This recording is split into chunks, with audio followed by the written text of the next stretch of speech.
What's up everybody, Tom here with another video. In today's video, we're going to be covering the S&P 500, NASDAQ, Bitcoin, AMC, Tesla, dollar index, gold and more. Yesterday was wild swings, both for the bulls in the stock market and the bears in the crypto market. But what happens next may have you surprised. Stay tuned for more. Alright everybody, well this video is of course our recap for the 7th of June 2021 in the stock markets, crypto markets and everything else. And we'll get started by talking about this heat map. And on the surface, it may look like not much happened yesterday in the stock markets, but actually a lot did go on. You can see here, it was a bit lackluster in terms of the big, large companies. You had Facebook moving, you had Tesla going up 1%, but where the hidden movements lie is when we start talking about the different indices. And you'll notice here straight away, look at IWM, the Russell 2000, the smaller caps, they started moving. So what does this mean? We had a big movement throughout hyper stonks. That's right, they're back, baby. Hyper stonks are back in town. And we saw IBB, my favorite sector at the moment, biotechnology, really coming through with the goods here. Of course, big announcements about changes in the world as we see it in terms of medical treatments. Now, is that going to continue for the next decade? I firmly believe so, and I've talked about how IBB is something that I'm looking at with the community right now. In terms of disappointing results, of course, we had materials dropping off a little bit here, we had energy, and we had all the other sectors being lackluster. Some of the tech moved, more the hyper stonk kind of side of tech was moving throughout the day. And I just wanted to quickly remind everyone before we get into the technical analysis that we do still have earnings reports. So if you're not aware, Earnings Whispers is a great thing to get. You got GameStop after the close here on Wednesday, and of course things like Chewy as well after the close on Thursday. So just remember that they're out. So I just wanted to quickly say something about the Friday jobs numbers, and I brought this up on the weekend video. Just remember, all of the jobs at this stage were in government, education and health services, and leisure and hospitality. So bring that into your trading concepts as well. What are we doing? We're seeing a reopening of the economy. We know that the reopening play has been going on for some time, but think about it less as goods and more as services in terms of what the market is looking at next. That's what the next sector is going to be. Services, services, services. As people go out and enjoy some of the freedoms that they're going to get back now that we're seeing the vaccine roll out across the world. Now, let's go and have a look at the dollar index here because it all starts with this one. And the technical analysis shows us that yesterday there was a fake out on Fake Market Mondays. Fake Market Mondays, it did have a fake out. Nasty bears pushed it back down after the algos pushed it up early. If you're on the smaller time frames, this could have hurt you, and that's why you've got to be very careful on Mondays. You can see this big rejection bar here, pin bar, shooting star, some people would call it. We made a new low, which forced us down to this point. But I still think realistically that the dollar index has absolutely no idea where it wants to go. And that becomes abundantly clear when we take a look at this weekly. Long leg doji, indecision candles. Once we get underneath this zone, of course, decision made. We know it's going very, very short. There's a lot of valid reasons why that could happen. And if we get above, decision made, and we're going back long. I'm actually going to steer clear of the dollar index trades until we get a decision because I love being part of what's called the participation phase. Now, if we go over to gold, great recovery here, guys. You've done well getting it through the 1890 zone. We know how important this level is, and we certainly did get through it yesterday. We basically moved up from the non-farm payrolls. We then broke back down, made a new peak, and hopefully if we do return back down here, we find these ribbons, these 20 and the 50 exponential moving averages on the 2 hour here, plus this previous resistance as support, and we can start to pump higher. Once we get through this 1910, 1912 level again, of course, 1930 becomes the next zone, and after that, 1960. It looks relatively bullish right now when you look at it on any time frame. You look over here at the daily, big rejection coming off the 20, coming off the trend line. You can see 20, 20, 20 on the daily. That's why the daily is usually key in these things. And as soon as we get a new clear above this 1910 on the daily, let's go 1930, it's on. Silver, very similar to gold. However, it's a little bit lackluster because of the big movements that have happened on it. 2820 becomes the level or the zone that we're waiting for a daily close above. And then what we can do is we can actually take the distance between these two zones. So you can take it like effectively a channel. And when you get that channel and you extrapolate it out, it pushes to 29. But I believe that once we get through this zone again, we should be able to make it towards 30 and start to put pressure on the banks. Now, if we get past 30, it's going to be wild on silver. But at this stage, follow the gold TA, and the gold TA is going to tell you realistically what silver's going to do as well. It's probably the cleaner chart. We'll move over to US oil, black gold. A little bit disappointing on yesterday's session. Probably not unexpected with the amount of bullish days that we have had coming through on oil. There's a lot of positive arguments coming out now saying, oh, oil to $100 a barrel and stuff. You know, we don't want that. We want people just to chill back, just relax, and let us get to our 72 and 75 markers. I don't think anything changes here. It's a little bit disappointing to see it come through this 4-hour 20. You can see how much it's bounced off that zone. We've just had the official close underneath this area.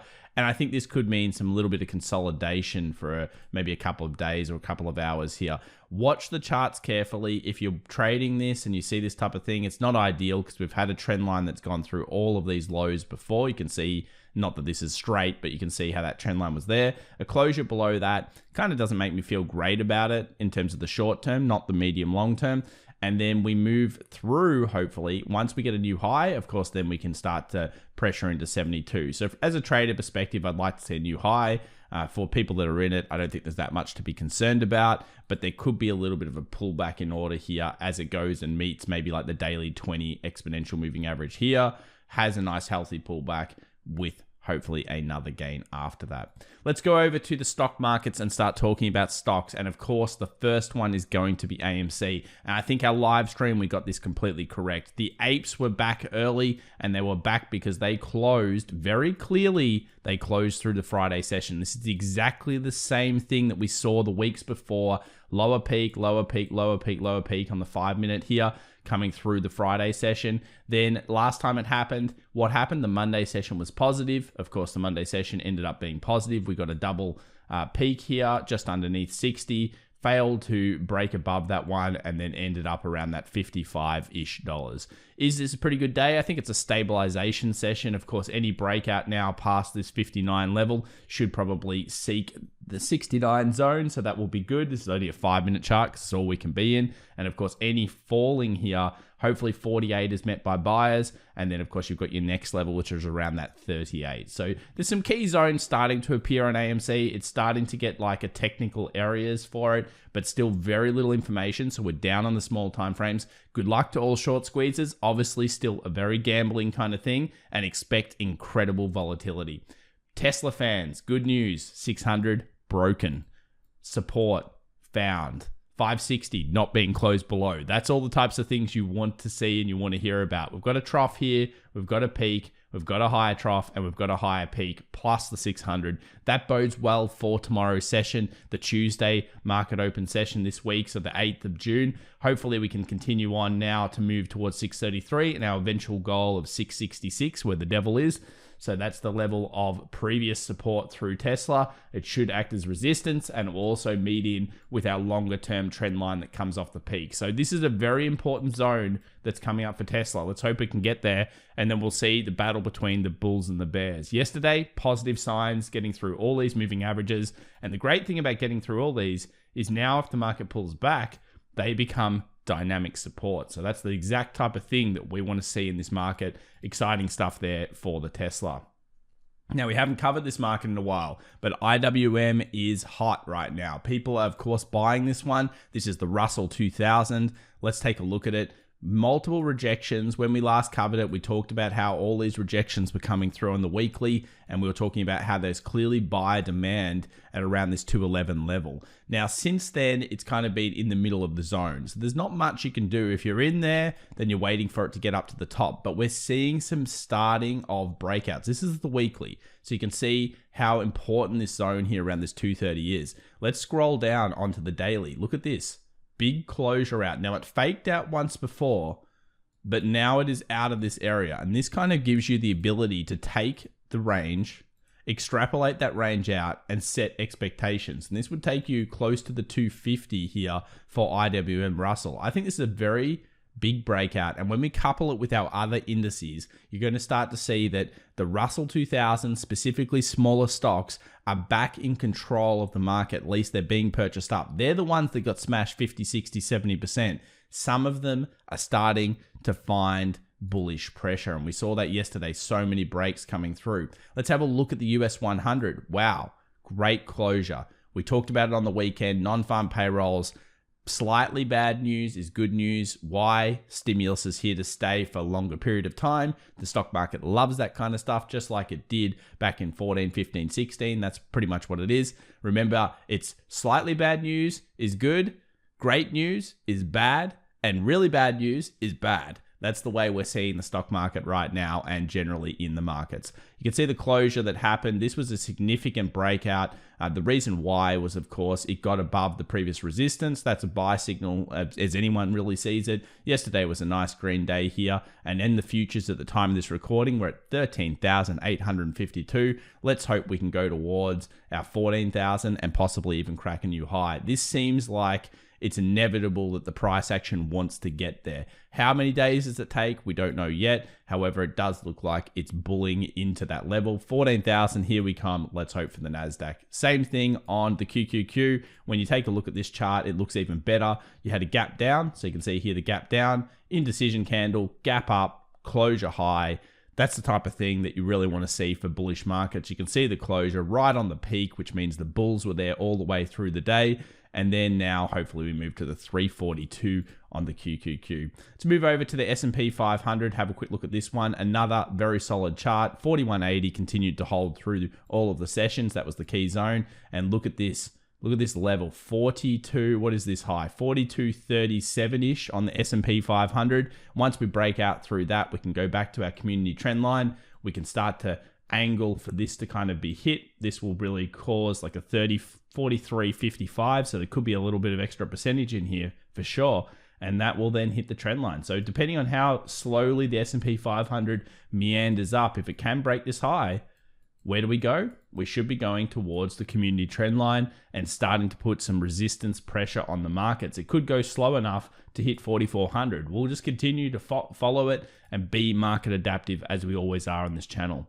Now, what do we need to talk about? Crypto fans, Bitcoin, my God, it's still weakening. And this is not unexpected. I talked about how this was a very, very, very tough technical trade at the moment, though there was probably a trade towards the short yesterday, and I'll explain why. Firstly, many people in our private community have been correctly analyzing this one up as a symmetrical triangle. We talked about it in the live stream. It's a lot of fun when we do correctly analyze things, and you can see here we had the closure, and now we've had an actual close down. I think there was actually a signal though that was coming through, and I mentioned this. These nasty, let me delete these lines, these nasty weeklies. See these weeklies? Weekly rejection, weekly rejection. If we ever get through the top of these levels, oh yeah, it's back.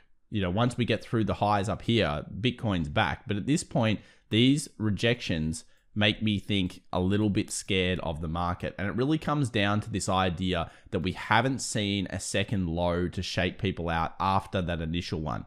Now, in most markets, you will see another low past that point, or at least a few tests of this low in what we call like the accumulation phase. Effectively, the market is accumulating, the market's scaring everybody, creating a lot of FUD, creating a lot of fear. And you can see a series of lower peaks as well starting to come through here. So we've got a peak, a lower peak, lower peak, lower peak. And as we get these lower peaks coming through, it really shows us the market is weakening. Now, do I believe it's actually going to continue to be weak? No, I think it will have a resurgence, but I wouldn't be surprised at all for it to come back down, maybe make a new low, hit like a 28 something, a 29 something, rebound from that, and then go back into accumulation followed by. Now, this is very similar to, of course, a theory that all of you guys are talking about at the moment. And I don't know why no one knew about this before, but fair enough. Obviously, I'm very, very well aware of this. The reason why this Wyckoff stuff is good, or Wyckoff stuff is good, is because it's basic human psychology. It's what we teach on this channel. It's what we talk about all the time. It's not so much that you always get this pattern. It's just the human psychology of things. If you have a fearful moment, then we have a massive dead cat bounce effectively here.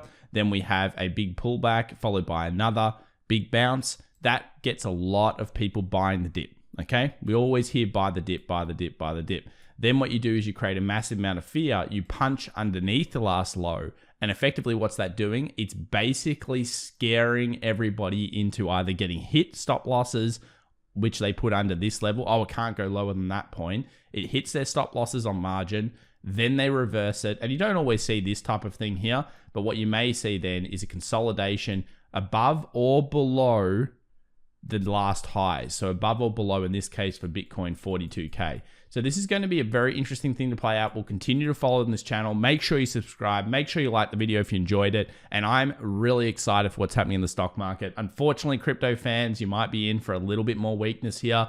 And we'll continue to look at it day by day as we spot the ways that this thing's trading psychologically. All right, everyone. See you tonight or see you today, 1.5 hours before the New York Open. Bye for now.